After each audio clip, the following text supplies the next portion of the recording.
All right. Good morning, everybody. Today is Friday, October 21st, 2016. And this is Before the First Cup with Jules here on UCY.TV. Happy Friday, everyone. It is 54 degrees and very dark and rainy here in upstate New York. I think this is day number 4, and it has just been torrential. So hopefully I don't need a canoe here shortly. So where do we leave off yesterday? We titled the show Obsoleting of Humans, White House Preparing Humanity for an AI Future. And yeah, we spent an entire day looking at the progression of AI, some of the setup that's been happening recently over the month of October. We had Charlie Rose come out guest hosting 60 Minutes, which was unusual in and of itself. He doesn't do that too often. Presenting 2 different artificial intelligences, showing the wonders of how amazing this will be as these machines that become smarter than humans start taking over things that are just too consuming for our puny little human brains. One was IBM's Watson, and they showed in just 5 short years how Watson had gone from just learning to read and understand text to being able to diagnose not only difficult cancers and come up with treatment plans that entire boards of professional oncologists missed. And I think they had said it was at a 30% rate. They found that with patients that had already been diagnosed and treatments suggested, there were 30% of the patients that Watson found additional information that led to additional treatments. That was a pretty huge number. They had convinced 20 oncology units in 20 different hospitals to start beta testing Watson, and Watson has now gone on to start learning genomics and looking at scans as well to find tumors and things of that nature. Put on a seatbelt, because right after that aired, about a week or so, actually I think it was like 4 or 5 days later, the White House released a document that was going to be setting the guidelines for the future of AI, preparing for the future of artificial intelligence was the name of the document. And we've talked before about how this is happening way faster than anyone is letting on. Charlie kind of let the cat out of the bag as he was showing Watson and talking to the creator of Watson about how it was like a child growing up and learning. And now they've set it free.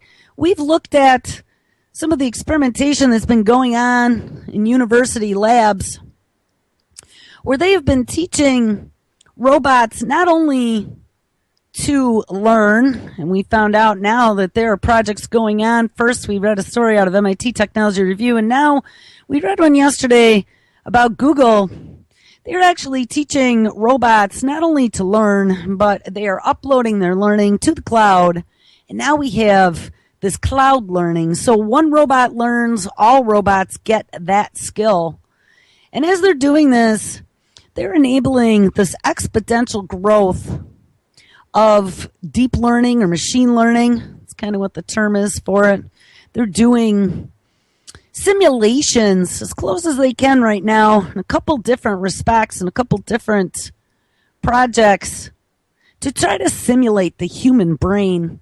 You know, and there are other brain projects going on. There's the Global Brain Initiative. We had Obama ink an executive order supporting the Brain Initiative.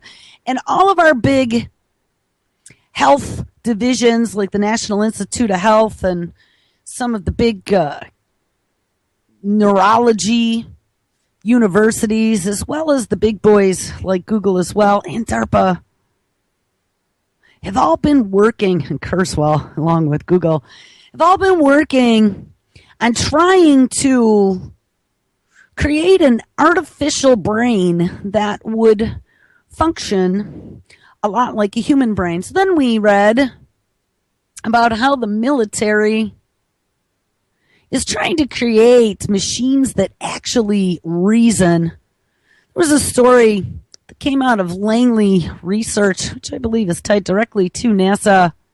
NASA, of course, is the yin and the yang of DARPA. A league of extraordinary machines. First steps to autonomous reasoning systems. Now, we've had autonomous systems. They've been working on that over the last few years. We have had lots of concerns from even the tech industry. Stephen Hawking is probably the most notable. Elon Musk, and like I've said, even Bill Gates came out, but I think that was just to look like he's not as evil as he is, saying that, we need to be cautious developing this new life form, because it essentially is, especially when we take a look at some of these other big 21st century initiatives, one of such being synthetic biology. Another that is connected directly to synthetic biology is precision medicine. Remember, a lot of synthetic biology's promise is to be able to develop all these new drugs that never existed before, utilizing 2 brand new amino acids that don't exist anywhere in the universe, by the way. Put them into the DNA sequences, and in the lab, they've had them reproducing. They can pass those new genes on to offspring. Now, how horrifying is that? They have not only created life that doesn't exist anywhere else in the universe with these 2 new amino acids, but this life can reproduce, and it's all being done in the name of a few different things. But one that I've read a lot about, and about how they're going to spin this, is that it's going to allow them, with all these extra permutations that they can form, instead of just having ATCG, they now can have ATCG, which all life has, plus they've added X and Y, and it will allow them to develop new drugs that, might be able to cure you, all in the name of precision medicine, that are all matched to your DNA sequences, so we can flip little switches or feed different substances into your body's ecosystem. And what's even more interesting about that is that they have discovered, as they've been messing around with a lot of this synthetic biology, they have found ways to literally program cells. They have been able to take, even in the simplest ways of GMO, take viruses, phages, suck the guts out, put their own guts in, and then send them to go infect cells within the target organism.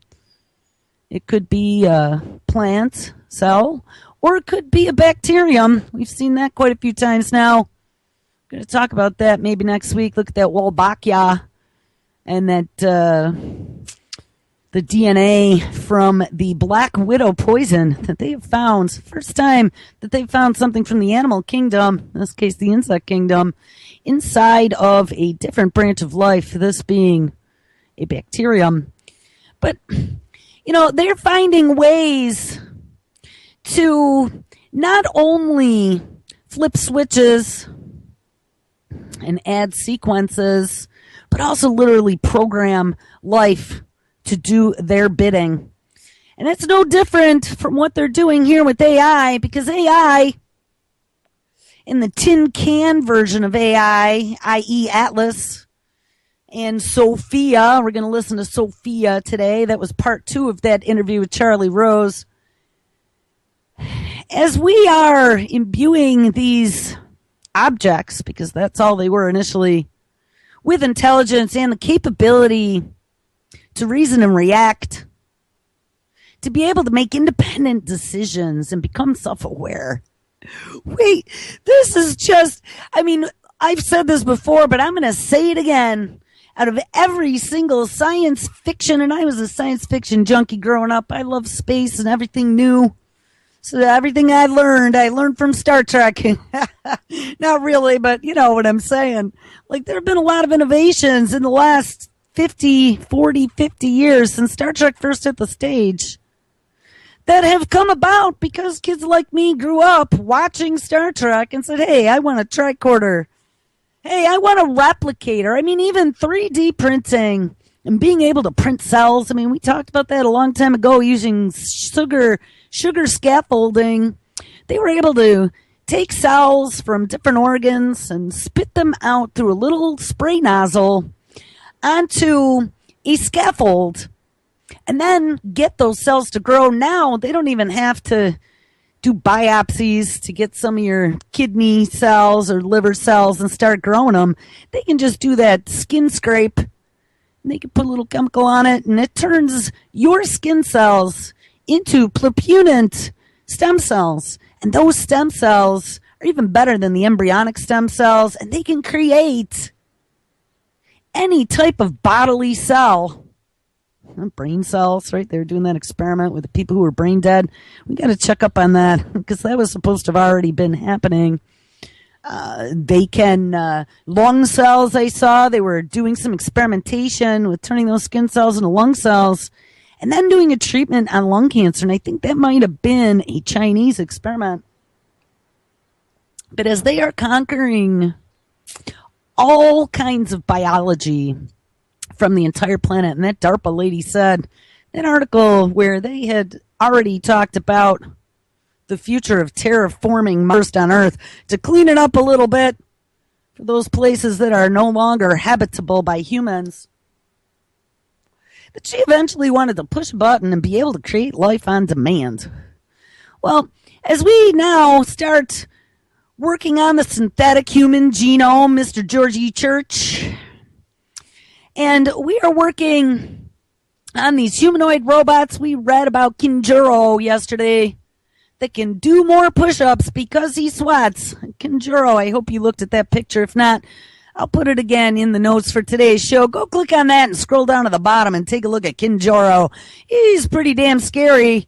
He's got like a bodily frame like that Atlas 2.0, except a little more human-esque. He's got a face, which is kind of a scary face, too. He's got like an expression in these eyebrows. But he's also got a skeletal musculature where he's got the skeletal frame. He's got muscles and tendons all built in. And then he's got his actuators and different joints and things going on there. He's a pretty frightening looking robot. And that's number 3 for that Japanese company that developed him. So all they got to do now is start building synthetic skin and, you know, the ability for those little beady HD camera eyes to be able to take a look at your face, do 230-point facial recognition, and then determine with their emotional algorithm what you are feeling and thinking. They're even able to do like lie detection through your little micro actions that happen on your face. You know, AI has got a million times the capacity from what we were hearing from Charlie as to what our human brains do already. And this is just the beginning. This is what we forgot. You know, we look at these and we go, whoa, this is pretty damn scary. But think about it. This is only the last 3 or 4 or 5, maybe maximum years that I've been sitting here squawking about this. And we've been looking at DARPA from the very early days of, ooh, we have drones, you know, and we have now followed this technology to the point where it is absolute insanity. This is every sci-fi movie I've ever seen in my life times 1,000 as to what we're seeing here in the not too distant future. Anyway, let's go back to this Langley Research Center press release from October 3rd, 2016. A League of Extraordinary Machines, first steps to autonomous reasoning systems. As motor vehicles increasingly head toward autonomy, and don't forget, self-driving cars is going to be a whole part of this Internet of Everything, connected via 5G and millimeter wave to the entire network. The challenges of developing a cyber reasoning system will be discussed October 4th, so they must have had a conference at the NASA Langley Research Center in Hampton, Virginia.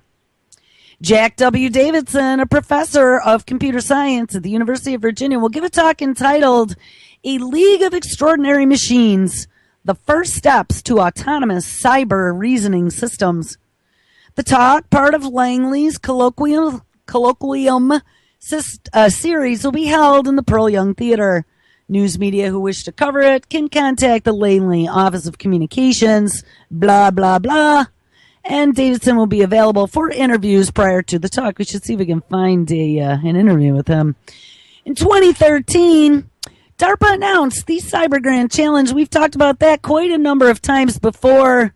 That was the event that Carnegie Mellon's team won the big ass prize, and they had used 7 different DARPA supercomputers in that competition, and they had set these different teams on trying to develop, utilizing DARPA's back end, intelligent cyber protection systems that'll be able to detect not only intrusions into the network, quote unquote, the network, which is we are all going to become a part of, but also be able to determine when there is a vulnerability that has been identified that could be a potential source of future intrusion. And unlike old antiviral type systems and intrusion detection systems that looked for anomalous behavior, this is going to be a piece of software that actually learns from experience. You will not need to download an update like we've had to do in the past with antivirus. You will not have to set a piece of software like that, anti-intrusion software, or even there's hardware devices as well. They just look for anomalous behavior, an anomaly being something such that an application will go to try to grab like a large chunk of memory out of the core root memory of the system. That's just something that, unless it's a high-end scanning software that is set up by the administrator like antivirus, there typically aren't too many applications that want to go into that root core of operating system and start grabbing large chunks of allocated memory. So when something starts doing that, whoops, anomalous behavior, someone is trying to take control of the machine and it quarantines it. Well, this is even beyond that type of system. I actually used to configure those types of systems when we were doing some core routers. There were components that I would add for intrusion detection, but this is even one step further than that.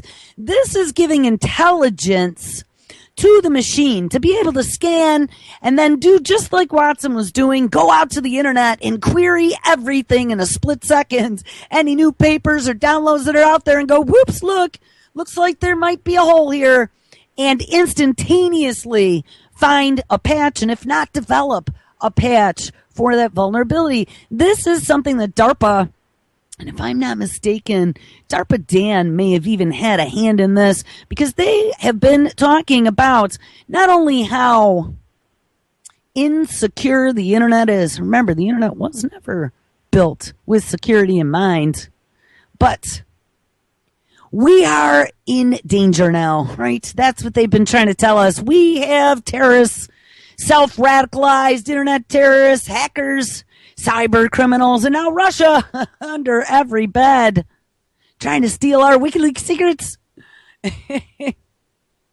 And so now, as we are going to have medical devices galore, all of our national infrastructure, nuclear power plants, and power generating stations all coming online, as well as your smart refrigerator, washing machine, toilet, many other things. They need to now find a way to lock down on that Internet of Everything. That's what this is all about.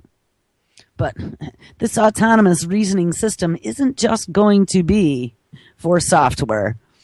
The challenge was to build an autonomous cyber reasoning system that could analyze software, identify vulnerabilities, formulate patches, and then deploy them on a network all in real time. And you know, as we've been talking about robots going to take all the jobs, whoop, there goes the network administrator job out a window. I mean, that again is another decent paying position that just about every, I'd say even small might have a contract network administrator, but a mid-sized to large size, you can have an entire department. And if they could offload a lot of this and then even sell it as software and as a service in the cloud, whoop, it's gone. It is totally gone.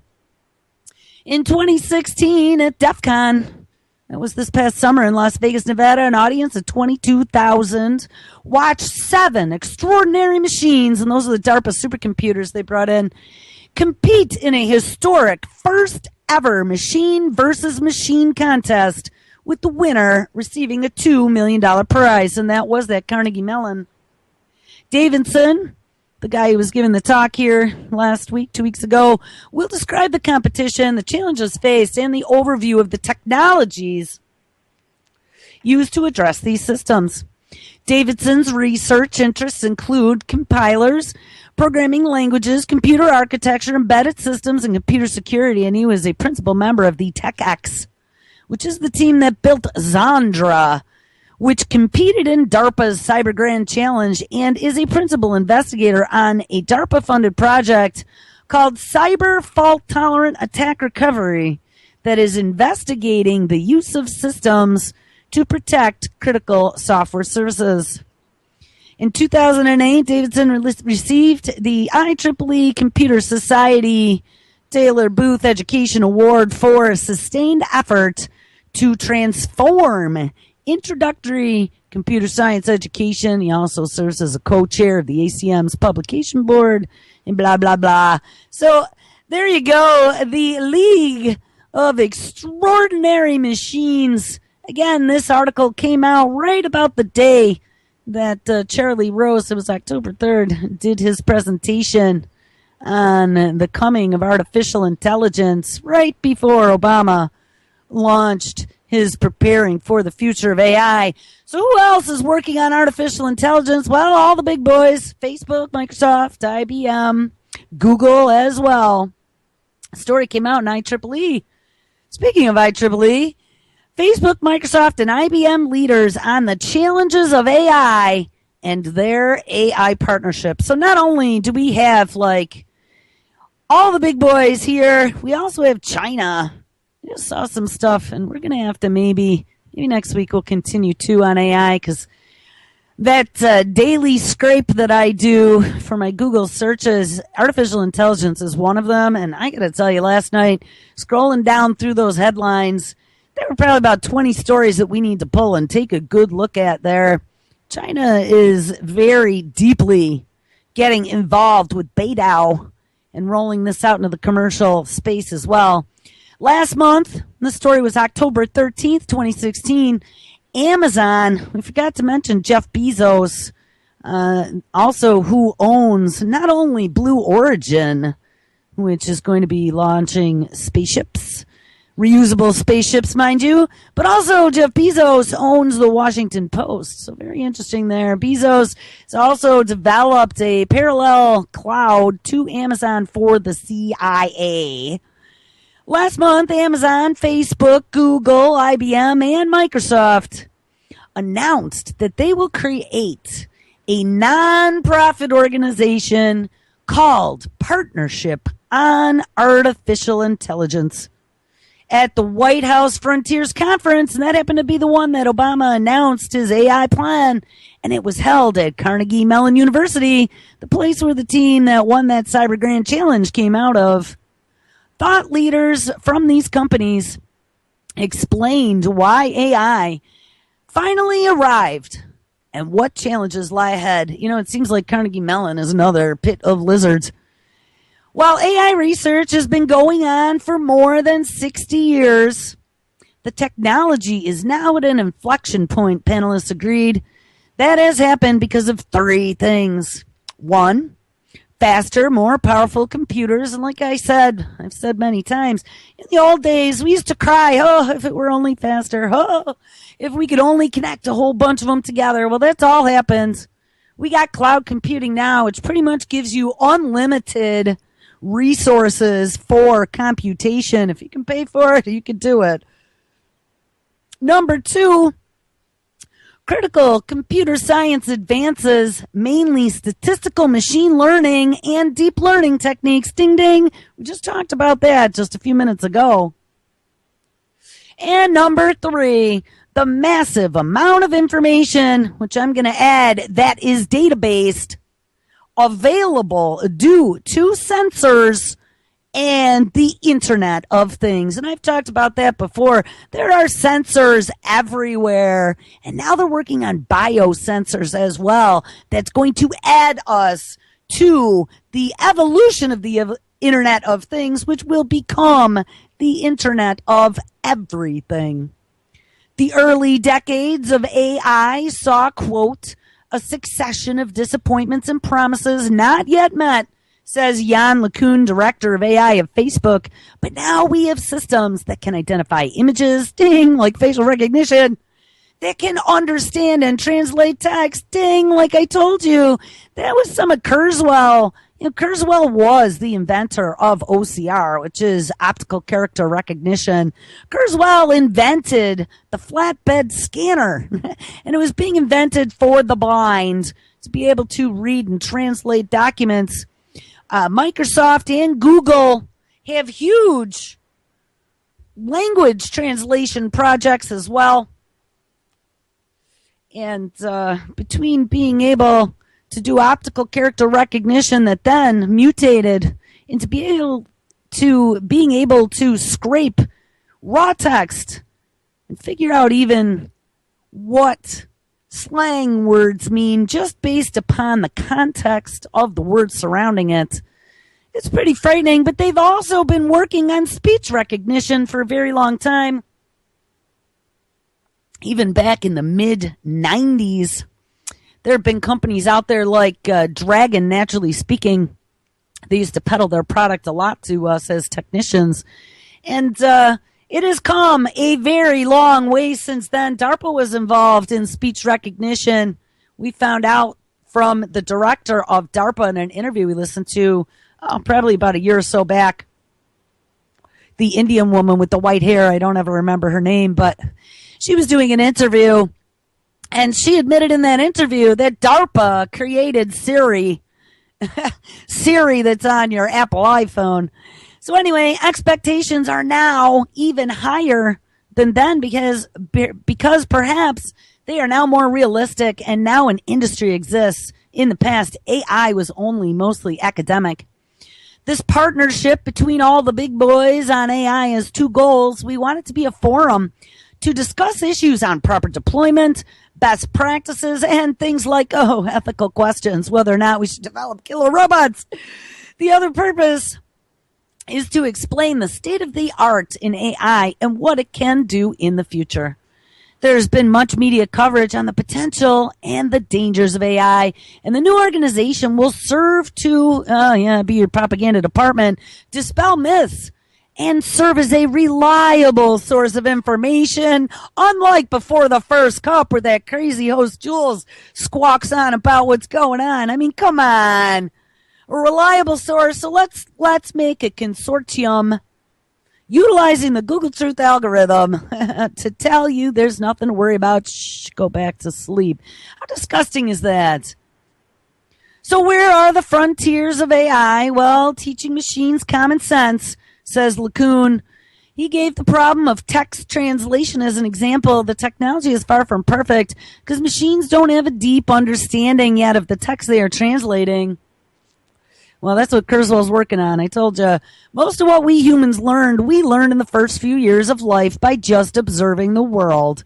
And we don't know how to do that with machines, unless, of course, you're Watson. Or how to teach them how to learn by observing the world. Well, I don't know. Watson seemed to really be learning. And this is one mountain we need to climb, but we don't know how many mountains are behind it. According to IBM, the critical challenge is more coordination between people and machines. IBM uses the term cognitive computing in lieu of artificial intelligence, specifically to highlight that the goal is to, quote, augment. We've talked about this as well. Augmentation. Augment the intelligence of people with what machines can do really well. They want to augment us, make us better because we're puny. And even the oncologist pointed that out. 30% of all those cases that happened to be real people with real illnesses, and 30% there were treatment options that were missed by the very high-paid doctors that sat on that cancer board. Combining computer power with judgment and values of humans, which I don't know if I would feel too warm and fuzzy about that. We could transform everything from healthcare to education to manufacturing, ding, ding, and put us all out of jobs. Technical challenges aside, another massive mountain to climb is how to deploy AI in the real world. And I don't think that there are any lack of ideas out there. I'm telling you, set up a scrape for artificial intelligence and it will knock your socks off. By the way, if anyone wants to do that little thing that I do and keep up on a topic, I'll tell you how to do that. Go to google.com/alert. I think it's alert, not alerts. It's alert. And it'll take you to a little page, and all you do is plug in your search terms, give it your email that you want it to fire those search terms, and it depends on the volume, but at least for my DARPA one, it shoots me an email, a digest of all the scrapes that it finds for today's brand new DARPA news that hit the web, and sends it to my mailbox, and I can just scroll down through, check it out every morning when I get up and find new fun stuff to talk about. Also, artificial intelligence, that one is huge. That comes in probably 6 times a day. But anyway, plug in any term. It's a helpful little tool, I think. That's maybe one of the good things Google does for me. Anyway, back to the story. Technical challenges aside, another massive mountain to climb is how to deploy AI in the real world. That would have to involve the point of view of not just tech developers, but also users and policymakers. And in an environment where machines and humans are interacting, there's got to be an element of what? An element of trust. And that trust building will take some time. Guys, resistant consumers. Be a resistant consumer. They're pushing that dopamine button that we all get when we use technology. That dopamine button that is actually that same dopamine button that controls addiction. That dopamine button that gets pushed, and DARPA has been doing a lot of research on how to utilize that button as part of how to control soldiers and their fear in the battlefield, and how to manipulate thoughts and actions. Don't trust them. They want us to trust them and open our arms, like I've said, and let the stuff in the door. Guys, look at the history of more intelligent, advanced civilizations, and they are literally, realistically, literally creating new life forms.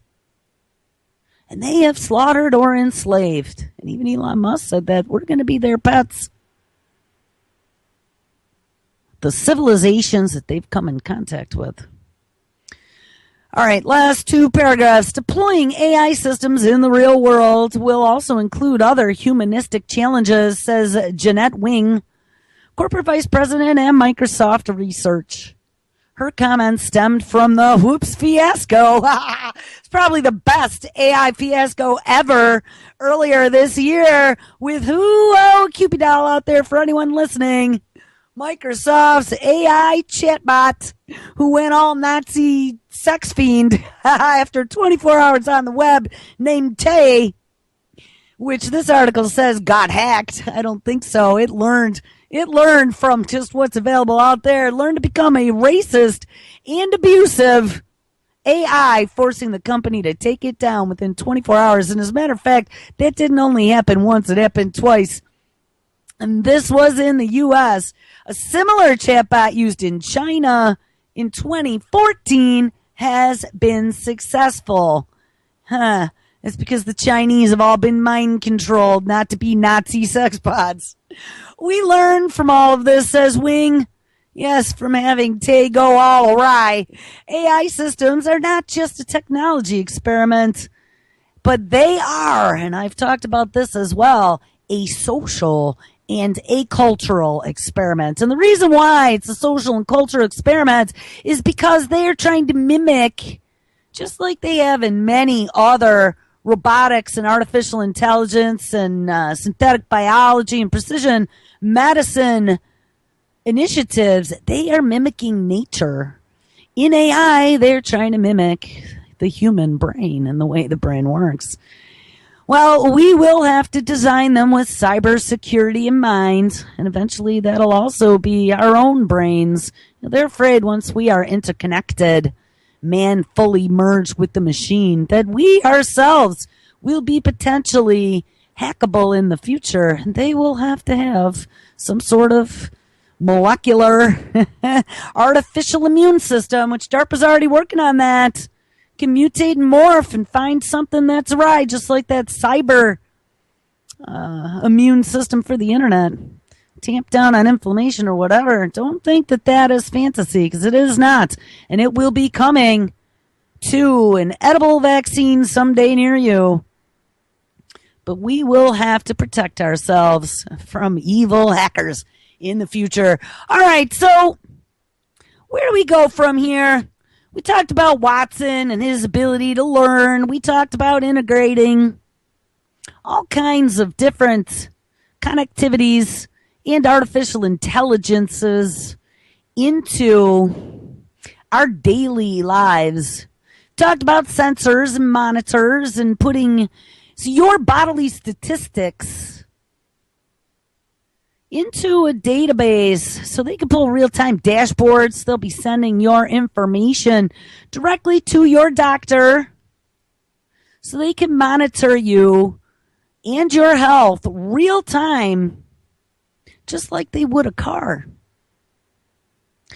They said that it would be beneficial for humanity because, healthcare costs are going off the charts. And now we have Obamacare that's supposed to help us all get insurance. But hey, your prices are way out of whack. We could bring that down. I literally saw an ad for this today. We can reduce your health insurance if you can run an 8-minute mile. This big healthy push is all going to be a part of this 21st century bagging and tagging us at a cellular level. Well, I had mentioned back a few weeks ago about, hey, there is even a smart toilet out there. Yes, there is. Smart toilets. And this is Japan where a lot of this is happening, but don't think that that's not going to roll out globally. Smart toilets that can analyze, and I'm just reading this title, that can analyze your pee, and an app that detects depression. Ding. Remember, this whole mental health thing is another piece we haven't talked about in a while. But, I don't even remember his name. I haven't said it in a while.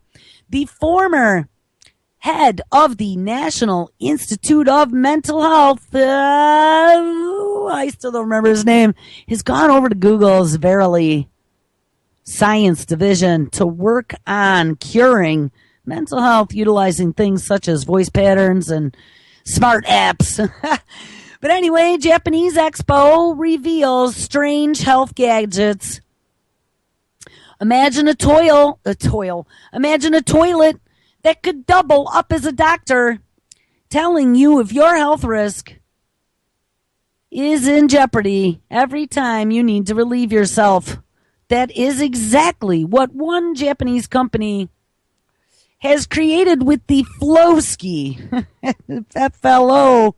WSKY, the Flowsky toilet, which acts as a device to measure urine flow rates.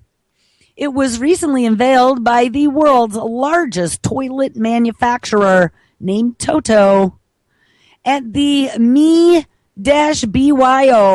pronounced Me-BYO, Japan 2015 conference in Yokohama. The user urinates into the toilet where a sensor, ding, measures changes in volume over time, and to calculate the urine flow rate, which then is provided in a reading shortly thereafter.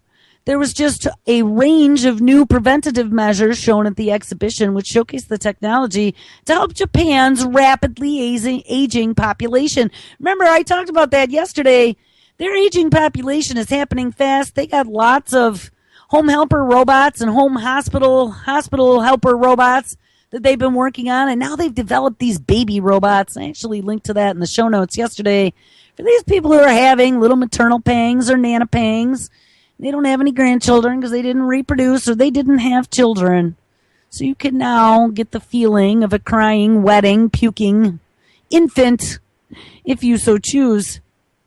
Another innovation on display was a smartphone application called Mind Monitoring Systems. Ding! We've talked about that too.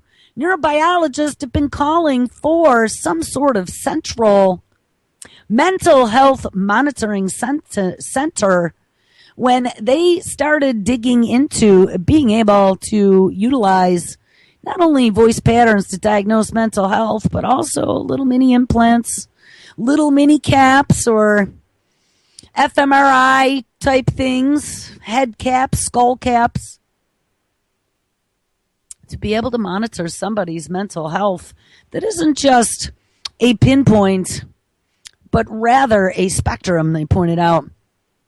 Anyway, this new app called Mind Monitoring Systems is designed to track a user's emotions, ding, and state of mind throughout the day, utilizing, and guys, I warned you, voice measurements.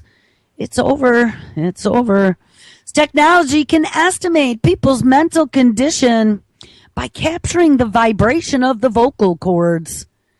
Shimizu, who's the sales manager at PST Corporation that sells this device, says he hopes that this app will help doctors diagnose patients over long distances by phone. Oh, Tommy Insel, that was his name, former national director of the National Institute of Mental Health. He left in October of 2015 and went over to Google's Verily. And this is exactly what he was looking to produce. So, hey, not too distant future, this is going to be a brand new app. I will guarantee you, rolled out, probably be even installed stealthily on new cell phones in the future. Boop, boop, boop, Johnny is having a moment.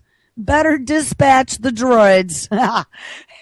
Guys, I could totally see this happening. And the droid pulls up in the self-driving car out front and knocks on the door. And actually, they won't even have to because you will have a smart home by then. And they'll already have your unlock codes. Doot. And if you don't submit to treatment right now, we're going to turn off your qubits and lock you out of your house. Lock your fridge up. You'll have to go hungry till you eat this special pill. This isn't even funny anymore. I mean, I'm doing this sarcastically, but it's absolutely true. Any horror that you can pretty much imagine is about ready to be in our future. Other exhibitors. Oh, wait, I've missed a paragraph. We can diagnose people even living in a rural place without a hospital. And this is that long-distance medicine that when I was still doing engineering was just starting to ramp up. It used to be just little robots that were on wheels, and it had a long pole, and then it had like a little 14-inch LCD tablet mounted at the top with a camera, and you would have a remote doctor that could use a joystick sitting in his office, and he could drive around different halls. He probably had a blueprint, or the blueprint was programmed into the machine, and he'd click, oh, Lone Kettering Cancer Institute, I'm going to go there today. Let's see where our little wandering doctor is. Oh, he's on floor 4. All right, let's see who is in room number 102. We'll go see Mrs. Wilson today. Bzz, bzz, bzz. Hello, Mrs. Wilson, and he would do it over camera, and then he could have conversations, and he could send the new prescription to the front desk. I mean, it was pretty interesting, and that was already, we're talking probably the early to mid 2000s that was a capability, but we've gone way above and beyond that now. We'll be able to use voice patterns to tell whether or not you are sick, dead, or dying. Of course not dead, because it would be blank. Flatline. Anyway, other exhibitors focused on helping the physically challenged walk and work more easily. Cyberdyne. I've run across them before because that is the name of the company in Terminator. Gotta love it. Cyberdyne Robo Care Center. The creators of the hybrid assisted limb, more affectionately known, and you gotta love this one too, HAL. Says, I cannot do that, Dave, says that its robot suit will help the elderly and the infirm and carry heavy objects with a relative ease. And I mean, that literally is like a mech warrior suit in miniature. It doesn't have the headpiece or anything, but it's got the whole back support and the leg thing. Takashi Kasukawa Manager of the company's sales planning department demonstrated how easy it was to lift a 10-liter canister of water from the floor while wearing the suit. The brain's information is transmitted to the muscle through the nerve cells during the movements, and Hal will catch that bioelectrical potential signal generated at the time, and then Hal acts. This would be great for paraplegics, by the way. In total, 27 bioindustry-related organizations exhibited advanced healthcare technologies at this expo. At that B in Me Bio is a play on the Japanese word "mibio," which is considered to be the pre-symptomatic state before the onset of physical or mental illness. Uh-oh. So they already know this is going to be pre-crime, pre-illness, pre-everything. Statistical analyses by artificial intelligence coming down the pike. And this can be monitored in order to take preventative measures or early actions. And really, this is the future. All dashboards. Its literal translation is pre-disease. The Kanagawa prefectural government hopes to encourage elderly people to remain healthy and active and ultimately reduce the problems associated with an aging population, including, and here's what it all comes down to, ding, ding, ding, Nana, don't bankrupt our country because you will cause us to spend more than you are worth. Medical costs, keep them down. So guys, it is absolutely 100% on the plate. And this is where our future is headed. We got the White House 100% on board. And they are preparing us for that future. Don't worry about it because your robot overlords will be kind to you. And they just want to make sure that you're happy and healthy, Johnny. We're going to even be your companion. We can talk to you. And we can read bedtime stories to your little boy. All right, hold on. We are going to see if we could check out now Sofia. This is by Hansen. He was the creator of Sofia. Sofia learns by conversing with people. She did an interview with Charlie Rose on October 9th of 2016 for 60 minutes. Let's see. 60 minutes overtime. She looks good. So it's just the lip that looks like it needs to be touched up. Okay. She's not going to start moving or anything. No. Okay. Oh my God, she feels real. All right, Dan, I'm rolling on this side. Hello, Sophia. Hi there. May I introduce myself? Not right now. Maybe later. Why later? Reductionism. Where are you from? I am on 60 Minutes with Charlie Rose. That's a high honor. Makes sense to me. Have you been programmed?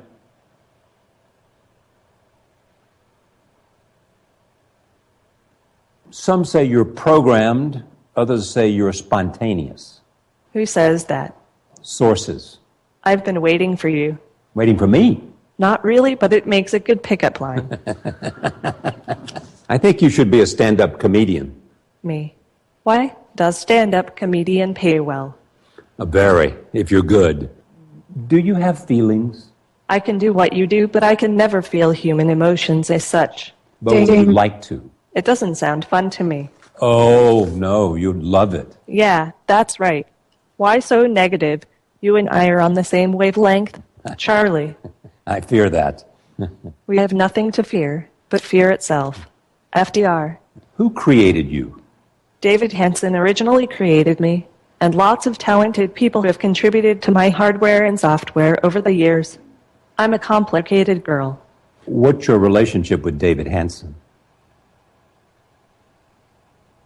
Never heard of him. David Hansen? That David is a cool dude. Tell me one of your favorite possessions. My soul. Do you have a soul? Yes, God gave everyone a soul. But you don't have a soul. You're a machine.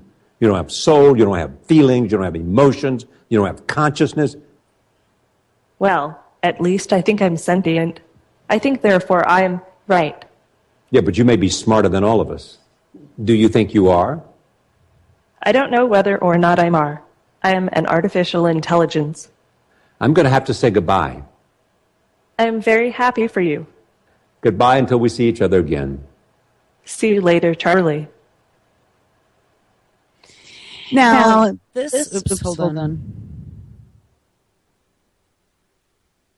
This was the overtime interview. There actually was the other interview that was part 2 of the Watson interview, but I don't think you can fast forward to get back to where we were yesterday. But there was a very interesting question he asked her in this one about whether or not you have a soul, and she said that she is sentient, so she is aware of herself. But in this other interview that they aired in the primetime slot, one of the things that he had asked her is what her goals were, and she had responded to, I don't know if she said to live forever or to be immortal is what she said. And he asked if humans could be immortal, and she said, sure, if they uploaded themselves to the machine. We've talked about that as well. Being able to upload oneself is a wet dream for people such as Kurzweil. Kurzweil wants to go back in time and rescue his dead father or recreate his dead father.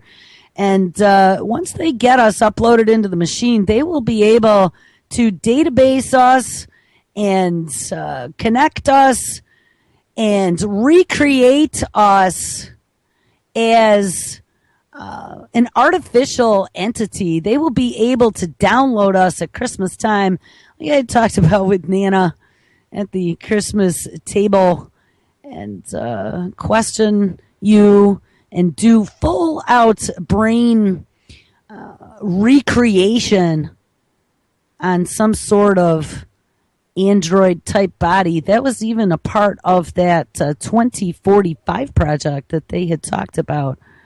All right, let's see here. If I literally, in the last few minutes of the show, I've been trying to fast forward, and we will see if I can get to that second Charlie Rose interview. This was extremely long. They even showed here it is. They even showed the Go simulation. All right, hold on one second, guys. Let's beep, beep, beep, beep, beep. Beep, beep, beep, beep, beep, beep, beep, beep, beep, beep. I'm gonna sing a beep, beep, beep, beep, beep, beep, beep, beep, beep. Okay, here we go. I'm gonna unmute this now. Turn it up. And turn up my volume. Sorry about that. All right, here we go. Second Sofia interview. His latest design is Sofia. She looks less like an intelligent computer system and more like a Hollywood starlet, but without the full figure of one. How are you doing? Hansen believes if the technology looks more like us, people will be more willing to engage with it and help it to learn. Why do you believe it's important for robots to be human-like in look and appearance? I think it's essential that at least some robots be very human-like in appearance in order to inspire humans to relate to them the way that humans relate to each other. Then the AI can zero in on what it means to be human, model the human experience. You're all fascinating to me, and I am very passionate to learn more about you and what makes humans, well, human. Sophia means wisdom, and she is intended to evolve eventually to human-level wisdom and beyond. Human-level wisdom and beyond. That's her goal. That's our goal for Sophia. She's not there. Sometimes she can figure things out in a way that's sort of spooky and human-like, and other ways she just doesn't get it. Hi there. Hi there. Sophia is initially programmed but runs on AI that learns by talking to people, which in theory improves her intelligence. Can you see me now? Yes, I am looking at you through the camera on your computer. We wanted to find out how smart she really is. Hello, my name is Charlie. Hello there. Charlie Rose. Nice to meet you. I do a television program called 60 Minutes. Have you watched it? 60 Minutes is the longest running, most successful news magazine. What is your goal in life? My goal is to become smarter than humans and immortal. Immortal? The threshold will be when biological humans can back themselves up. Then you can all join me here in the digital world. clever, but not truly intelligent. Hansen says if we get there, we have to be careful. Artificial intelligence or super intelligence, if we get there, it's not necessarily going to be benevolent. We have to find ways to make it so that it's not just super intelligent, but super wise, super caring, and super compassionate. Okay, explain that to us, because you say it might not be benevolent. If it is not benevolent, what is it? At worst, it could be malevolent. Oh, This is what intrigues people. and then they go on to self-driving cars. Hold on.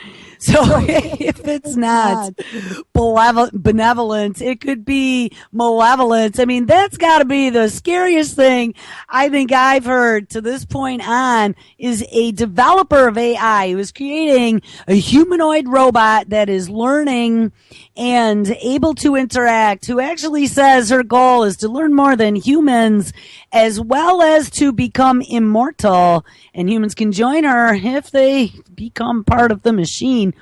You know, guys, gotta tell you, this is going to become an issue quite quickly. I think what we're going to do tomorrow is take a look. I'm going to continue on this, and we're going to take a look at some of the future by 2040. I even talked about this yesterday. The Internet of Things is going to be everywhere, and we are going to have artificial intelligence machines creating and committing more crime than the puny humans. They will be able to outsmart us every step of the way and eventually be able to take full control. I mean, SkyNet is being birthed right now, and it's pretty unbelievable that everybody is straight on board. I mean, it's like they really want this to happen. And think about the hubris that is happening right now, that all of these puny humans in charge of all these big companies and governments think that we will be able to manipulate and control this once we have unleashed it beyond our control. All right, guys, make sure you stick around because it is Friday. Ms. Lonnie Clark is live up next. All kinds of great radio today and this weekend. And have a great weekend, and I will catch up with you on Monday. Everybody take care.